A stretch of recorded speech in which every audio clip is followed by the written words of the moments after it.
পরিমাণে বাজে অফার আসে বা এত পরিমাণে কেউ দেখলে লাইক আমি সিম্পল ওষুধের দোকানে ওষুধ কিনতে যদি যাই দেখে আমাকে বলে আপু আপনাকে তো দেখছি অফার দিচ্ছেন, তো এই জিনিসগুলো আমার খুব অকওয়ার্ড লাগে। আমি চাই না যে এভাবে আমাকে মানুষ চিনুক, বাট মানুষ চিনিয়েছে আলহামদুলিল্লাহ ভালো লাগছে, কিন্তু তারপরে দেখা যায় কি যে জিনিসটা আমি চাই ওটা মাঝে মধ্যে চোখের সামনে চলে আসে বা অনেকে এসে কথা বলে বা কথা বলতে চাই, ছবি তুলতে চাই, এই জিনিসটা খুব কষ্ট হয়।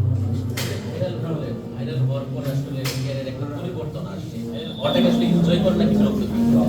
আমি তো প্রথম থেকে বলেছি যে আমি ভাইরাল হতে চাই, কারণ হচ্ছে আমি কাজের হুমান ভাই এই লোকটা একটু পিছনে সরতে বলো। কথা বলতাম, তার সাথে সাথে কিছু ওদের কারণে হচ্ছে আমি ভাইরালটা হই।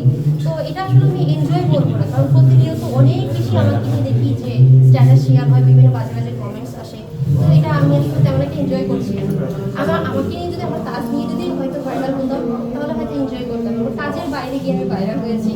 ভাইরা বলছিল যে গোল্ড কিনতে সে পছন্দ করে, তার সম্পর্কে এই পর্যন্ত আসলে কত পরিমাণ কত কোটি টাকা আমরা লোক কোটি টাকা এখন যদি গোল্ডের পরে ওভাবে হিসাব করেন, এখন তো গোল্ডের পরে প্রাইস বেশি।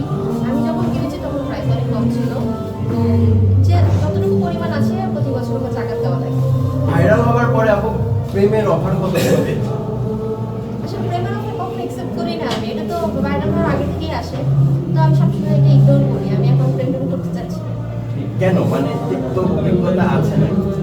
অবশ্যই আছে, বাট এখন কাজের প্রেশার বেশি ভাইয়া, কাজেই মনোযোগ দিচ্ছি, প্রেম করার মতো সময় নেই। মানে আপনার মনোমত পাচ্ছেন না বলে প্রেমে পড়ছেন না?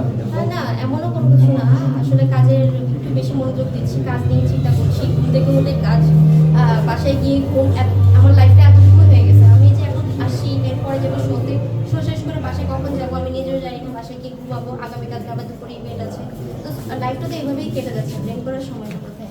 অডিয়েন্সের একটা মানে ইয়ে থাকে, সবসময় একটা প্রশ্ন থাকে যে সেলিব্রিটিদের ক্ষেত্রে যে বিয়ে করছেন কবে, মানে এই ব্যাপারটা কত থাকে সেটা বিয়ে কবে